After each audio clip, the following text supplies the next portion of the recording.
السلام علیکم، 9th class, کیسے ہیں آپ لوگ؟ آج آپ کا چیپٹر یہ مکمل ہو گیا ہے۔ آج ہم اس کی ایکسرسائز کریں گے۔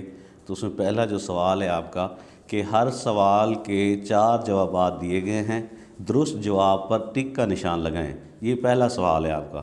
پاکستان کے میدانی علاقے میں موسم گرما میں اوسط درجہ حرارت رہتا ہے۔ تو یہ پہلا سوال ہے۔ اس کے 4 آپشن ہیں، 4 میں سے ایک جو آپشن صحیح ہے۔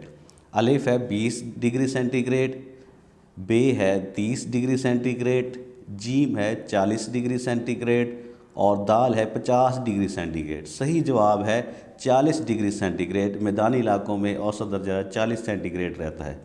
دوسرا سوال ہے پاکستان کا کل رقبہ ہے۔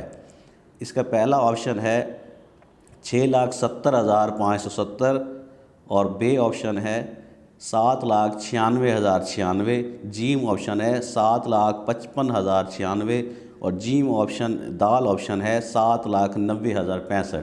تو اس کا صحیح جواب ہے 7,96,096 مربع کلومیٹر پاکستان کا کل رقبہ ہے۔ تیسرا اس میں سوال ہے کیٹو پہاڑ واقع ہے۔ کیٹو پہاڑ جو پاکستان کا سب سے بڑا پہاڑ ہے، یہ واقع ہے الف کوہ ہمالیہ میں، بے کوہ قراقرم میں، جیم کوہ سفید میں اور دال کوہ ہندوکش میں۔ تو صحیح جواب ہے کوہ قراقرم میں۔ کیٹو پہاڑ جو ہے قراقرم کے سلسلے میں پایا جاتا ہے۔ اس کے بعد سوال ہے ہمارا کسی بھی ملک کی ترقی کے لیے اس کے کل رقبہ کا جتنا حصہ جنگلات پر مشتمل ہونا چاہیے، یعنی کتنا حصہ جنگلات پر مشتمل ہونا چاہیے۔ تو الف ہے 15%، بے ہے 25%، جیم ہے 35% اور دال ہے 45%۔ تو اس کا صحیح جواب ہے بے، یعنی کہ 25% حصے پر جنگلات ہونا ضروری ہے۔ اس کا سوال ہے نانگا پربت کی بلندی ہے۔ نانگا پربت جو چوٹی ہے اس کی بلندی کتنی ہے؟ الف ہے 7,690 میٹر، بے ہے 8,126 میٹر، جیم ہے 8,792 میٹر، دال ہے 6,790 میٹر۔ تو اس کے صحیح جواب ہے 8,126 میٹر اس کی کل جو ہے ہم بلندی کہہ لیں نانگا پربت کی۔ اس کے بعد ہے کراچی پاکستان کا سب سے بڑا شہر ہے، اس کی وجہ شہرت کیا ہے؟ کراچی پاکستان کا سب سے بڑا شہر ہے، اس کی وجہ شہرت جو ہے الف ہے زراعت، بے ہے کان کنی، جیم ہے صنعت اور دال ہے گلہ بانی۔ تو صنعت جو ہے اس کا صحیح جواب ہے۔ تو یہ تو تھے MCQ سوال۔ دوسرا سوال آیا تھا خالی جگہ پور کریں۔ پاکستان کے شمال میں خالی جگہ واقع ہے، پاکستان کے شمال میں چین واقع ہے، تو خالی جگہ میں آئے گا چین واقع ہے۔ سیاچن بلتی زبان کا لفظ ہے جس کے معنی جنگلی گلاب کے ہیں۔ تو یہ پہلے میں بلتی زبان آ جائے گا، دوسرے میں جو ہے آ جائے گا جنگلی گلاب۔ دریائے سندھ پاکستان کا سب سے بڑا دریا ہے، تو سندھ آپ لکھیں گے، دریائے سندھ پاکستان کا سب سے بڑا دریا ہے۔ اس کے بعد پاکستان کے صرف 5% حصے پر جنگلات موجود ہیں، تو خالی جگہ میں آپ لکھیں گے 5%۔ سموگ جو ہے دھند اور دھوئیں کا میزہ ہے، دھند اور دھواں مل جائیں تو سموگ بن جاتی ہے۔ تو اس کے بعد آج ہم سوال اس کے بعد ہے کالم الف اور بے کو ملائیں اور درست جواب پر کالم جی میں لکھیں، یعنی کالم الف اور بے کو ملائیں گے اور درست جواب جی میں لکھیں گے۔ اب جیسے کالم الف میں لکھا ہوا ہے چین پاکستان، تو اس کا صحیح جواب جو ہے اقتصادی راہداری منصوبہ ہے، تو جیم میں ہم لکھیں گے اقتصادی راہداری منصوبہ۔ اسی طرح ترچ میر جو ہے کوہ ہندوکش میں پائی جاتی ہے، ترچ میر جو ہے یہ ایک چوٹی ہے، یہ کوہ ہندوکش میں پائی جاتی ہے۔ اسی طرح ہوا کی جو آلودگی ہے وہ ہوتی ہے کاربن ڈائی آکسائڈ اور سلفر سے، کاربن ڈائی آکسائڈ اور سلفر سے ہوا کی آلودگی ہوتی ہے۔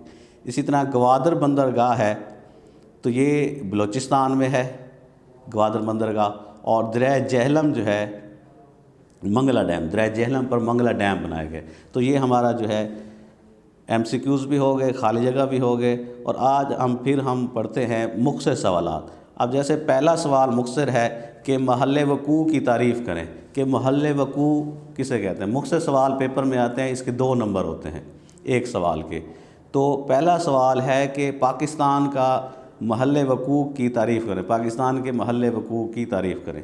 جغرافیائی محل وقوع کے لحاظ سے پاکستان 24 سے 37 درجے عرض بر شمالی، 24 سے 37 درجے عرض بر شمالی اور 61 سے 77 درجے طول بلد مشرق کے درمیان میں پھیلا ہوا ہے۔ پاکستان کے شمال میں چین ہے، مغرب کی جانب افغانستان اور ایران ہے، مشرق کی سمت بھارت ہے اور جنوب میں بحر عرب ہے۔ یعنی پاکستان کا ہم دیکھیں محل وقوع تو مشرق میں بھارت ہے، مغرب میں افغانستان اور ایران ہے، شمال میں چین ہے اور جنوب میں جو ہے بحر عرب ہے، سمندر ہے۔ تو یہ پاکستان کا محل وقوع ہے۔ دوسرا سوال ہے، مختصر سوال ہے کہ سیم و تھور کا مفہوم بیان کریں۔ اب پہلے ہم سیم کے بارے میں ذکر کرتے ہیں۔ بعض اوقات زیر زمین پانی کی سطح مزید بلند ہو جاتی ہے، یعنی زمین کے نیچے جو پانی ہوتا ہے اس کی سطح بلند ہو جاتی ہے اور پانی زمین کے مساموں سے گزر کر زیادہ مقدار میں سطح زمین پہ، زمین کے مسام ہوتے ہیں، سوراخ ہوتے ہیں، وہاں سے پانی نکل کر جو ہے سطح زمین پر پانی آ جاتا ہے اور زمین دلدل بن جاتی ہے۔ اس کو سیم کا نام دیا گیا۔ زمین دلدل بن جاتی ہے اور قابل کاشت نہیں رہتی، تو اس کو سیم کا نام دیا گیا ہے کہ پانی جو ہے زمین سے جو ہے باہر مسام جو ہوتے ہیں سوراخوں سے باہر نکل آتا ہے، بہت زیادہ مقدار میں باہر نکل آتا ہے، اس پہ کاشت نہیں ہو سکتا، اس کو سیم کا نام دیا ہے۔ اس کے بعد ہے تھور۔ جب کسی علاقے میں پانی کی سطح 5.1 میٹر تک رہ جاتی ہے تو زمین میں موجود نمکیات پانی کے ساتھ سطح زمین پر آ جاتے ہیں۔ یعنی کسی علاقے میں جو ہے زمین ہے اس کے ہم زمین کے نیچے 5 میٹر تک جو ہے پانی آ جاتا ہے، 5.1 میٹر تک رہ جاتا ہے، اوپر آتے آتے تو رہ جاتا ہے، تو زمین میں موجود نمکیات پانی کے ساتھ سطح زمین پہ آ جاتے ہیں۔ تو زمین میں جو نمکیات اور پانی جو ہے وہ سطح زمین پر آ جاتے ہیں۔ پانی بخارات بن کر اڑ جاتا ہے، سورج کی روشنی جب پڑتی ہے تو پانی بخارات بن کر اڑ جاتا ہے اور نمکیات سطح زمین پر رہ جاتے ہیں۔ تو اس کے نتیجے میں زمین کاشت کے قابل نہیں رہتی اور بنجر ہو جاتی ہے۔ ان نمکیات کی وجہ سے جو سفید رنگ کی نظر آتے ہیں زمین کے اوپر، کہیں آپ نے دیکھے ہوں، تو وہ جو ہے تھور کا شکار ہو جاتی ہے اور زمین قابل کاشت نہیں رہتی۔ اس صورتحال کو تھور کا نام دیا جاتا ہے۔ تو یہ سوال تھا ہمارا سیم و تھور۔ اس کے بعد سوال، مختصر سوال ہے ہمارا کہ جنگلات کے 2 فوائد بیان کریں۔ تو بڑا سوال بھی اس میں آیا تھا جنگلات کے بارے میں، تو اس کے 2 فوائد۔ پہلا فائدہ ہے جنگلات میں مختلف اقسام کے پھل اور جانوروں کو چارہ مہیا کرتے ہیں۔ مختلف قسم کے جو ہمیں پھل ملتے ہیں اور جانوروں کو جو چارہ ملتا ہے، تو یہ پہلا فائدہ ہے جنگلات۔ دوسرا اس کا فائدہ ہے کہ جنگلات پلپ گودا بنانے اور کاغذ بنانے کے لیے استعمال ہوتے ہیں۔ کاغذ جیسے اسٹیشنری بنانے میں یا پیسے بنانے میں کاغذ استعمال ہوتا ہے، تو 2 اس کے یہ فوائد ہیں۔ اس کے بعد مختصر سوال ہے کہ پاکستان میں پائے جانے والے 3 گلیشیئرز کے نام لکھیں۔ اور سب سے پہلا ہے اس میں سیاچن گلیشیئر ہے، دوسرا ہے اس میں بالتورو گلیشیئر، تیسرے نمبر پہ جو ہے بیافو گلیشیئر۔ سیاچن، بالتورو اور بیافو گلیشیئر۔ اسی طرح جو ہے بطورا گلیشیئر بھی ہے اور ہسپر بھی ہے۔ 5 گلیشیئر ہیں، آپ نے ان میں سے 3 کے نام لکھنے ہیں، جو مختصر سوال ہے۔ اس کے بعد سوال ہے پانی کو آلودگی سے بچاؤ کے 2 طریقے بیان کریں۔ کہ پانی کی ہم نے آلودگی اقسام پڑھی تھی، آبی آلودگی تھا، تو اس میں وہ کہتا ہے کہ پانی کو جو ہے آبی آلودگی سے بچانے کے لیے 2 طریقے بیان کریں۔ پہلا طریقہ ہے کہ پانی کی آلودگی سے بچنے کے لیے فیکٹریوں سے خارج ہونے والے پانی کو فلٹریشن پلانٹ لگا کر صاف کریں۔ یعنی فیکٹریوں سے پانی جو استعمال ہوتا ہے مختلف کیمیکلز، ادویات بنانے کے لیے، سپرے کھاد وغیرہ بنانے کے لیے، تو وہ پانی جو ہے اس میں جو ہے کیمیکلز شامل ہو جاتے ہیں۔ جب وہ فیکٹریوں سے اسے باہر پھینکا جاتا ہے تو نالوں کے ذریعے جو ہے وہ دریاؤں سمندروں میں چلے جاتے ہیں، پانی آلودہ ہو جاتا ہے۔ اگر ہم جو ہے فیکٹریوں میں فیکٹری مالکان جو ہے اس میں فلٹریشن پلانٹ لگا دیں تو وہ آلودہ پانی صاف ہو کے جائے گا جب دریا سمندر میں، تو آلودگی پیدا نہیں ہوگی۔ تو پہلا تو یہ ہے، اور پھر اسے کھیتوں میں کیمیائی کھادوں کا استعمال کم کیا جائے۔ دوسرا طریقہ وہ کہتا ہے کہ کھیتوں میں جو ہے کیمیائی کھاد کا کم سے کم استعمال کریں، تو یہ بھی ہے۔ اس کے بعد صحرا زدگی کی تعریف کریں۔ انسانی سرگرمیاں، جانوروں کا چرنا۔ اب صحرا زدگی میں پہلے نمبر پہ آ جاتے ہیں انسانی سرگرمیاں ہیں، انسان کے جو کام کرتے ہیں، جانوروں کا چرنا ہے، جنگلات سے درختوں کا کٹاؤ ہے، اور اپنی ضرورت کے لیے زمین میں بار بار ایک ہی فصل اگانا۔ تو یہ سارے عوامل مل کر زمین کو بنجر بناتے ہیں، تو زمین قابل کاشت نہیں رہتی۔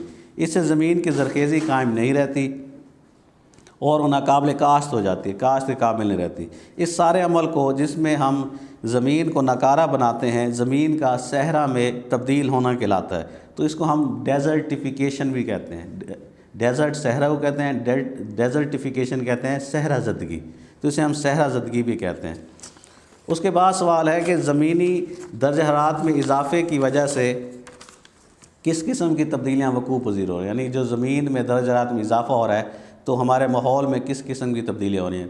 تو پہلے نمبر پہ ہے کہ بارشوں میں کمی جاتی، بارشوں میں ایک جو اوسط بارش ہوتی ہے سالانہ اس میں کمی ہو رہی ہے، یا کبھی ایسا ہوتا ہے کہ بارش بہت زیادہ ہوتی ہے، اوسط سے بھی زیادہ ہوتی ہے، تو یہ پہلا یہ اس کا ہے۔ دوسرا ہے سیلاب کا آنا، سیلاب آ جاتے ہیں تو یہ دوسری وجہ ہے درجہ حرارت میں اضافے کی۔ تیسری وجہ ہے بارشوں کے وقت میں تبدیلی وغیرہ، جس سے ہماری زراعت کا شعبہ بری طرح سے متاثر ہو رہا ہے۔ جب فصلوں کو ضرورت ہوتی ہے پانی اس وقت بارش نہیں آتی، جب فصلیں بالکل پک کر تیار ہو جاتی ہیں اس وقت بارشیں آتی ہیں، تو یہ زمینی درجہ اضافے کی وجہ ہے۔ اس کے بعد سوال ہے آپ کا، جنگلات کے کٹاؤ کے 2 نقصانات لکھیں۔ جو جنگلات کو ہم کاٹ رہے ہیں، درختوں کو کاٹ رہے ہیں، تو اس کے 2 نقصان۔ پہلا نقصان ہے کہ ماحول میں آکسیجن کی پیداوار میں کمی ہو رہی ہے، کیونکہ درختوں سے ہمیں آکسیجن ملتی ہے جو جانور اور انسانوں کے لیے سانس لینے کے لیے لازمی ضروری ہے۔